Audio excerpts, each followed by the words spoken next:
Hey guys, welcome back. So today is the big day.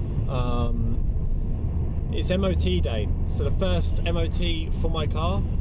I have no worries whatsoever other than the two things that I mentioned in the previous video. One being the sports cat, that's the big one. The thing that I really don't want to have to do is put the stock cat back on. As if you saw my install video from about a month or two ago now, you'll see just how horrible it was. Obviously I've done it in bad weather conditions, but it was awful. So today's the big day. Sports cat's one worry. The second one is a HID. So obviously the HID bulbs, some people say they're not MOT legal, others say they're absolutely fine because of the wording. We're gonna find out. And I'm gonna be the test dummy for you guys. So that way, if you've got them installed, at least you've got my, experiences from it in order to do it yourself. So anyway, that's what we're gonna do.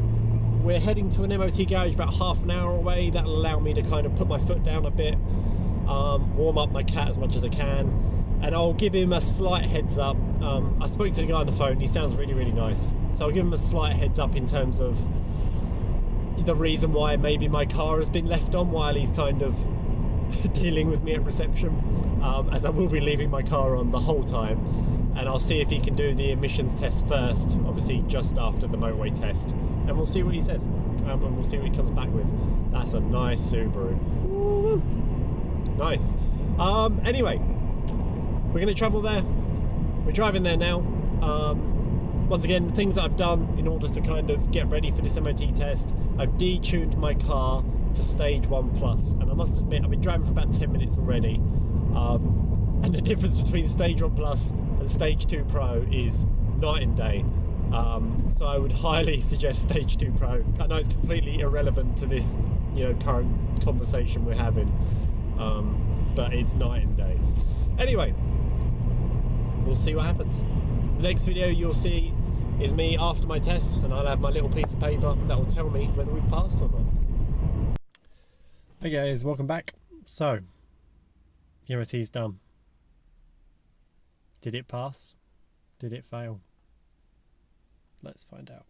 So, gonna cover up the bits that you guys probably don't need to see, or try to anyway, and we'll go from there.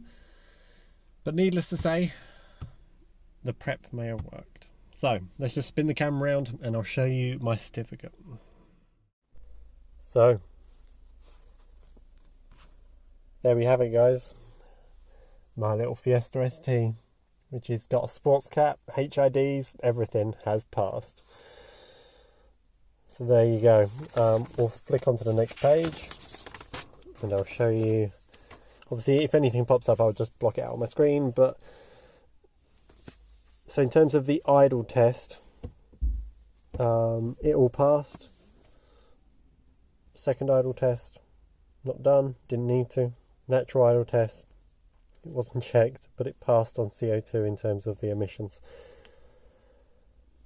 So emissions test, all passed, all signed, all good. And then I just paid 40 quid for it basically. So, let's think of that. So HIDs. I guess if I've just gone to an MOT place and it passed, HIDs are legal, I guess, for you guys to install. Obviously every MOT person is going to be slightly different, but if my guy went with the rules 100% and your guy does, then your HID should pass. So HIDs are all good.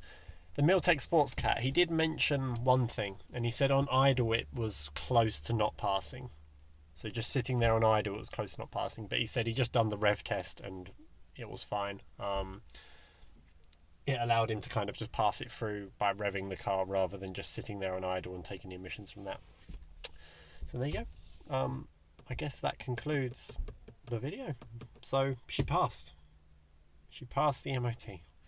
All my worries of the sports cap have now gone out the window. I've got a whole year to do whatever I want with, in terms of installing whatever I want, messing about however I want, and just not having a care in the world. So that's wicked news.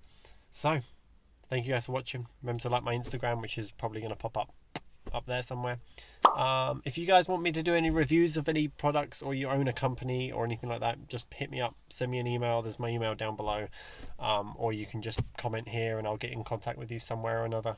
But a few companies are now reaching out to me, so I'd like to kind of open that offer to more publicly, in terms of, you know, if you guys have a product that you want me to review, even if it's a, you know, a post back review, i.e. you post me the item, I review it and then I send it back to you guys, I'm more than happy to do that. But anyway, thank you for watching. Remember to subscribe, and I'll see you guys next time.